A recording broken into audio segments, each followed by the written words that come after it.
সাইফ, সোহান এবং হৃদয় এই ৩ ব্যাটারের মধ্যে কে আজকে ড্রপ হতে যাচ্ছেন? কেননা একজনকে কিন্তু ড্রপ করতেই হবে।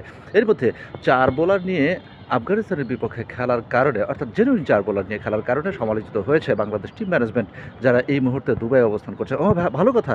এতদিন খেলেছে তারা আবুধাবিতে, আজকে কিন্তু খেলতে হবে দুবাইয়ে, যে দুবাইয়ের উইকেটটা আবার স্লো এবং লো। সুতরাং স্পিন অপশনেই আসলে বাড়াতে হচ্ছে একজনকে। সেক্ষেত্রে শেখ মাহাদি হতে পারে ফার্স্ট চয়েস এবং অটো চয়েস। সুতরাং শেখ মাহাদি আসলে কার জায়গায় ঢুকবেন সেটাও কিন্তু আসলে বড় কথা।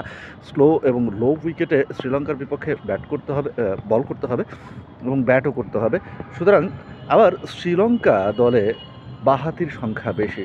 তাই শেখ মাহাদির এই যে ইনক্লুশনটা সেটা কিন্তু অবধারিত। তাই বলা হচ্ছে আসলে কে আজকে ড্রপ হতে পারেন দল থেকে? সাইফ, সোহান নাকি তাওহিদ হৃদয়? যেকোনো একজনকে কিন্তু ড্রপ করতেই হবে এবং সেই ড্রপটা যে করবেন তার কিন্তু যৌক্তিক কারণও আছে। ওই যে বলছিলাম যে ৪ জন স্পেশালিস্ট বোলার নিয়ে খেলেছিল আফগানিস্তানের বিপক্ষে এবং ২ জন পার্ট টাইম বোলার, যারা আবার কিনা যে ৪টা ওভার করে দিয়েছিলেন সেখানে তারা ৫৫ রান দিয়েছিলেন।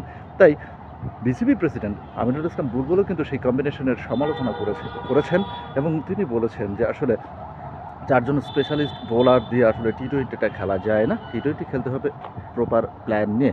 তাই আজকের একাদশে শেখ মাহাদি যে অন্তর্ভুক্ত হতে যাচ্ছেন সে ব্যাপারে আসলে কোনো সন্দেহ নেই। তবে কে বসতে যাচ্ছেন, অর্থাৎ কাকে সাইড লাইনে থাকতে হবে, আজকে ডাগ আউটে থাকতে হবে, সেটাই হচ্ছে সবচেয়ে বড় কথা। টিম ম্যানেজমেন্ট নিশ্চয়ই ভেবে রেখেছেন এবং সেই ৩ জনের যে কেউ একজন আজকে সাইড লাইনে থাকবেন, অর্থাৎ ডাগ আউটে থাকবেন। সাইফ, সোহান অথবা হৃদয়।